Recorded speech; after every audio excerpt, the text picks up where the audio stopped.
श्री शिव महापुराण विद्येश्वर संहिता अथ 10वां सृष्टि स्थिति आदि 5 कृत्यों का प्रतिपादन। प्रणव एवं पंचाक्षर मंत्र की महत्ता, ब्रह्मा विष्णु द्वारा भगवान शिव की स्तुति तथा उनका अंतर ध्यान होना। ब्रह्म विष्णु ऊचतुः सर्गादि पंचकृत्यस्य लक्षणं ब्रूहि नः प्रभो। ब्रह्मा और विष्णु बोले, हे प्रभु, हम दोनों को सृष्टि आदि 5 कृत्यों का लक्षण बताइए। शिववाच मतकृत्य बोधनम गुह्यं कृपया प्रब्रवीमिवां। सृष्टि स्थितिश्च संहारस्थिरो भावोऽप्यनुग्रह पंचयो मे जगत्कृत्यं नित्यसिद्धं याच्युतौ। सर्गः संसार तत्प्रतिष्ठा स्थितिर्मता। संहारो मर्दनं तस्य स्थिरो भावस् तदुत्क्रमः। तन्मोक्षोऽनुग्रहस्तस्मै तन्मोक्षोऽनुग्रहस्तन्मे कृत्यमेवं हि पंचकम्। कृत्यमेतद्वहत्यन्यस् तूष्णीं गोपुरबिम्बवत्। शिव जी बोले, मेरे कृत्यों को समझना अत्यंत गहन है, तथापि मैं कृपा पूर्वक तुम दोनों को उसके विषय में बता रहा हूँ। हे ब्रह्मा और अच्युत, सृष्टि स्थिति संहार तिरोभाव और अनुग्रह, ये 5 ही मेरे जगत संबंधी कार्य हैं जो नित्य सिद्ध हैं। संसार की रचना का जो आरंभ है वह सर्ग है। मुझसे पालित होकर सृष्टि का सुस्थिर रूप से रहना ही उसकी स्थिति कहा गया है। उसका विनाश ही संहार है। प्राणों का उत्क्रमण ही तिरोभाव है। इन सबसे छुटकारा मिल जाना ही मेरा अनुग्रह है। इस प्रकार मेरे 5 कृत्य हैं। इन मेरे कर्तव्यों को चुपचाप अन्य पंचभूत आदि वहन करते रहते हैं। जैसे जग में पड़ने वाले गोपुर बिंब में आवागमन होता रहता है। सर्गादि तुः कृत्यं संसार परिजृंभणम्। पंचमं मुक्ति हेतुर्वै नित्यं मयि च सुस्थिरम्। तदिदं पंचभूतेषु दृश्यते मामकैर्जनैः। सृष्टिर्भूमौ स्थितिस्तो ये संहारः पावके तथा। तिरोभावो निले तद्वदनुग्रह इहाम्बरे। सज्जते धरया सर्वमद्भिः सर्वं प्रवर्धते। अर्धते तेजसा सर्वं वायुना चापनीयते। व्योम्नानुग्रहते सर्वं ज्ञेयमेवं हि सूर्यभिः। सृष्टि आदि जो 4 कृत्य हैं वे संसार का विस्तार करने वाले हैं। 5वां कृत्य अनुग्रह मोक्ष का हेतु है। वह सदा मुझ में ही अचल भाव से स्थिर रहता है। मेरे भक्तजन इन 5 कृत्यों को 5 भूतों में देखते हैं। सृष्टि भूतल में, स्थिति जल में, संहार अग्नि में, तिरोभाव वायु में और अनुग्रह आकाश में स्थित है। पृथ्वी से सबकी सृष्टि होती है, जल से सबकी वृद्धि होती है, आग सबको जला देती है, वायु सबको एक स्थान से दूसरे स्थान को ले जाती है और आकाश सबको अनुग्रहित करता है। यह विद्वान पुरुषों को जानना चाहिए। पंचकृत्यमिदं वोढुं ममासे मुख पंचकं। चतुर्दिक्षु चतुर्वक्त्रं तन्मध्ये पंचमं मुखम्। युवाभ्यां तपसा लब्धमेतत्कृत्यद्वयं सुतौ। सृष्टि स्थित्यभिधं भाग्यं मत्तः प्रीतादति प्रियं। तथा रुद्र महेशाभ्यामन्यत् कृत्यद्वयं परम्। अनुग्रहाख्यं केनापि लब्धुं नैव हि शक्यते। इन 5 कृत्यों का भार वहन करने के लिए ही मेरे 5 मुख हैं। 4 दिशाओं में 4 मुख हैं और इनके बीच में 5वां मुख है। हे पुत्रों, तुम दोनों ने तपस्या करके प्रसन्न हुए मुझ परमेश्वर से भाग्यवश सृष्टि और स्थिति नामक 2 कृत्य प्राप्त किए हैं। ये दोनों तुम्हें बहुत प्रिय हैं। इसी प्रकार मेरे विभूति स्वरूप रुद्र और महेश्वर ने 2 अन्य उत्तम कृत्य संहार और तिरोभाव मुझसे प्राप्त किए हैं, परंतु अनुग्रह नामक कृत्य कोई नहीं पा सका।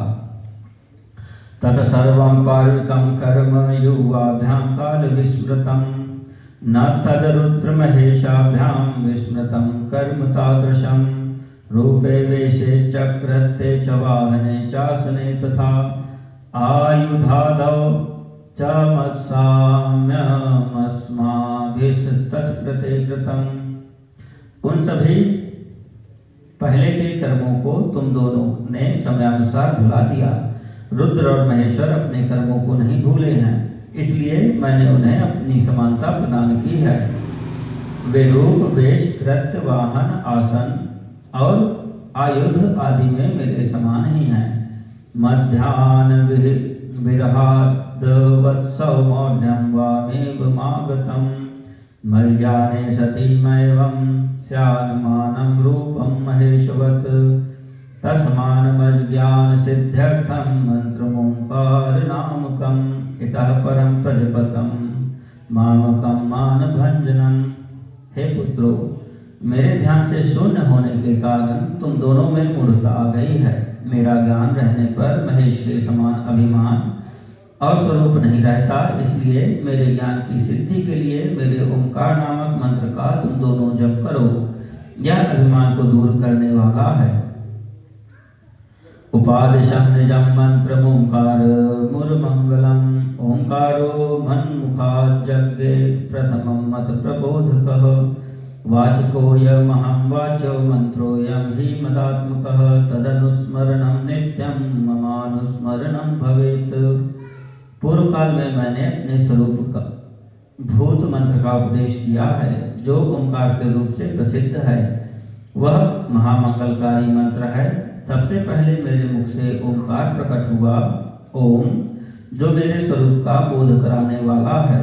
ओंकार वाचक है और मैं वाच्य हूँ। यह मंत्र मेरा स्वरूप ही है। प्रतिदिन ओंकार का निरंतर स्मरण करने से मेरा ही सदा स्मरण होता रहता है। अकार उत्तरात् पूर्व मुकार पश्चिमाननात् मकारो दक्षिण मुखाद बिंदु प्रांग मुखस्तथा नादो मुख्य मुखादेवं पंचधासौ विजृंभितः एकीभूत पुनस्तत्त्वतो मित्येकाक्षरो भवत् नाम रूपात्मकं सर्वं वेदभूतकुलद्वयं व्याप्तमेतेन मंत्रेण शिवशक्त्योश्च बोधकः। पहले मेरे उत्तरवर्ती मुख से अकार, पश्चिम मुख से उकार, दक्षिण मुख से मकार, पूर्ववर्ती मुख से बिंदु तथा मध्यवर्ती मुख से नाद उत्पन्न हुआ। इस प्रकार 5 अवयवों से युक्त होकर ओंकार का विस्तार हुआ। इन सभी अवयवों से एकीभूत होकर वह प्रणव ओम नामक एक अक्षर हो गया। यह नाम रूपात्मक सारा जगत तथा वेद वर्णित स्त्री पुरुष वर्ग रूप दोनों कुल इस प्रणव मंत्र से व्याप्त हैं। यह मंत्र शिव और शक्ति दोनों का बोधक है। अस्मात् पंचाक्षरं यज्ञे बोधकं सकलस्य तत् अकारादि क्रमेणैव नकारादि यथाक्रमम् अस्मात् पंचाक्षरात् जाता मात्रकाः पंचभेदतः तस्माच्चरश्चतुर्वक्त्रात्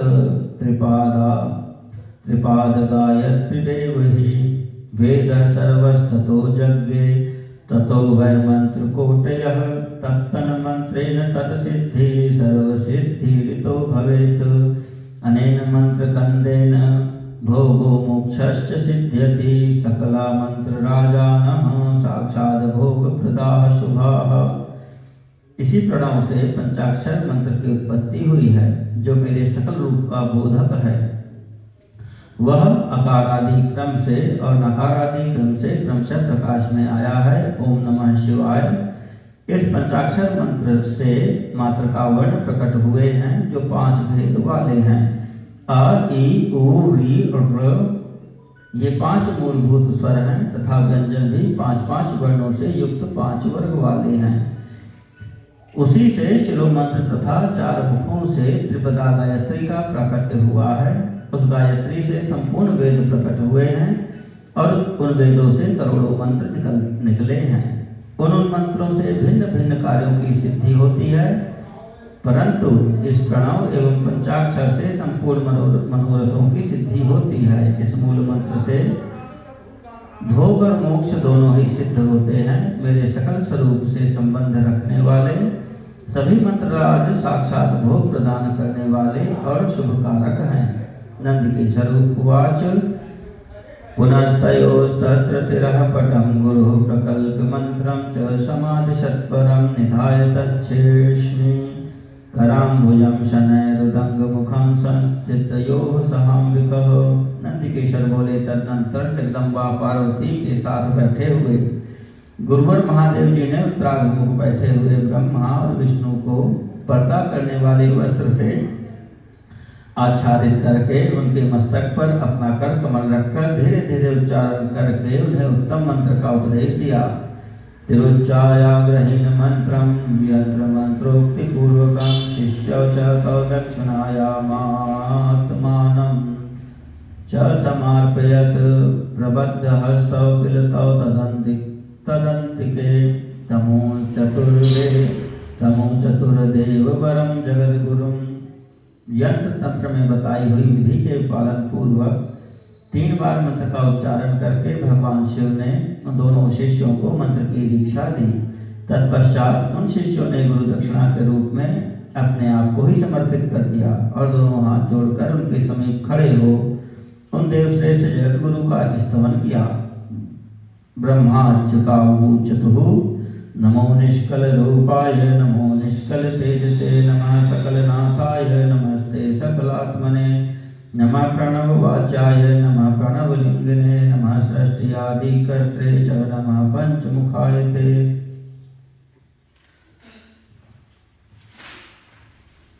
पंचब्रह्मस्वरूपाय पंचकृत्याय ते नमः आत्मने ब्रह्मणे तुभ्यं नन्तगुणशक्तये सकलाकलरूपाय शंभवे गुरुवे नमः इति स्तुत्वा गुरुं पद्मैर्ब्रह्मा विष्णुश्च नेमतुः। ब्रह्मा और विष्णु बोले, हे प्रभु, आप निष्कल रूप हैं, आपको नमस्कार है। आप निष्कल तेज से प्रकाशित होते हैं, आपको नमस्कार है। आप सबके स्वामी हैं, आपको नमस्कार है। आप सर्वात्मा को नमस्कार है अथवा सकल स्वरूप आप महेश्वर को नमस्कार है। आप प्रणव के वाच्यार्थ हैं, आपको नमस्कार है। आप प्रणव लिंग वाले हैं, आपको नमस्कार है। सृष्टि पालन संहार तिरोभाव और अनुग्रह करने वाले आपको नमस्कार है। आपके 5 मुख हैं, आपको नमस्कार है। पंच ब्रह्म स्वरूप 5 कृत्य वाले आपको नमस्कार है। आप सबके आत्मा हैं, ब्रह्म हैं। आपके गुण और आपकी शक्तियां अनंत हैं, आपको नमस्कार है। आपके सकल और निष्कल 2 रूप हैं।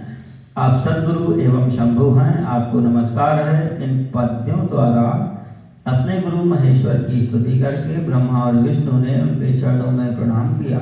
ईश्वरवाच वत्सकौ सर्वतत्त्वं हि वत्सकौ सर्वतत्त्वं च कथितं दर्शितं च वां जपतं प्रणवं मंत्रं देवी दिष्टं मदात्मकम्।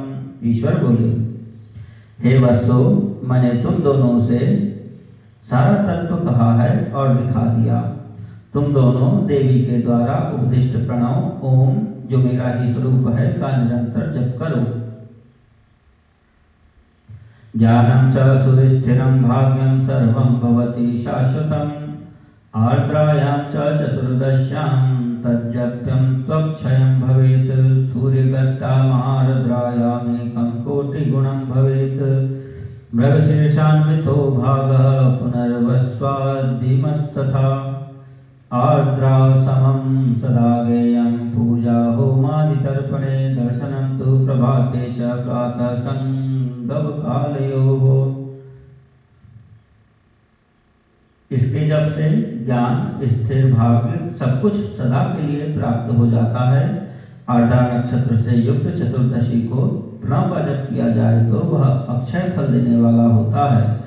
सूर्य की संक्रांति से युक्त महा आर्द्रा नक्षत्र में एक बार किया हुआ प्रणव जप कोटि गुणे जप का फल देता है।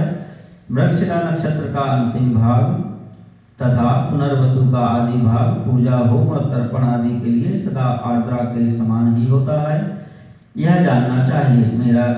मेरा या मेरे लिंग का दर्शन प्रभात काल में ही प्रातः या संगव मध्याह्न के पूर्व काल में करना चाहिए।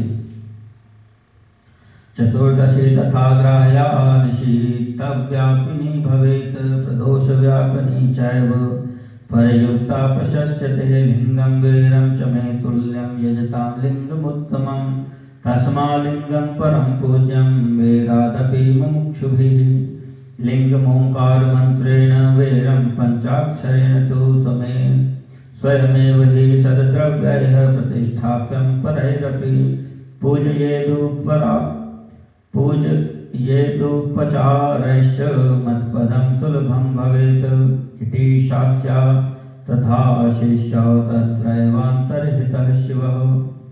मेरे दर्शन पूजन के लिए चतुर्दशी तिथि निषिद्ध व्यापनी अथवा प्रदोष व्यापनी लेनी चाहिए, क्योंकि परिवर्तनीय अमावस्या तिथि से संयुक्त चतुर्दशी की ही प्रशंसा की जाती है। पूजा करने वालों के लिए मेरी मूर्ति तथा लिंग दोनों समान हैं, फिर भी मूर्ति की अपेक्षा लिंग का स्थान श्रेष्ठ है। इसलिए मुमुक्षु पुरुषों को चाहिए कि वे वेद मूर्ति से भी श्रेष्ठ समझकर लिंग का ही पूजन करें।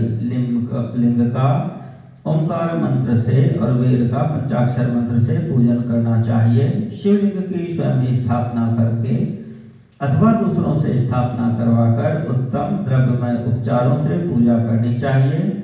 इससे मेरा पद सुलभ हो जाता है। इस प्रकार उन दोनों शिष्यों को उपदेश देकर भगवान शिव वहीं अंतर ध्यान हो गए। इति श्री शिव महापुराणे प्रथमायां विद्येश्वर संहितायां ओंकारोपदेश वर्णनम नाम 10वां अध्यायः।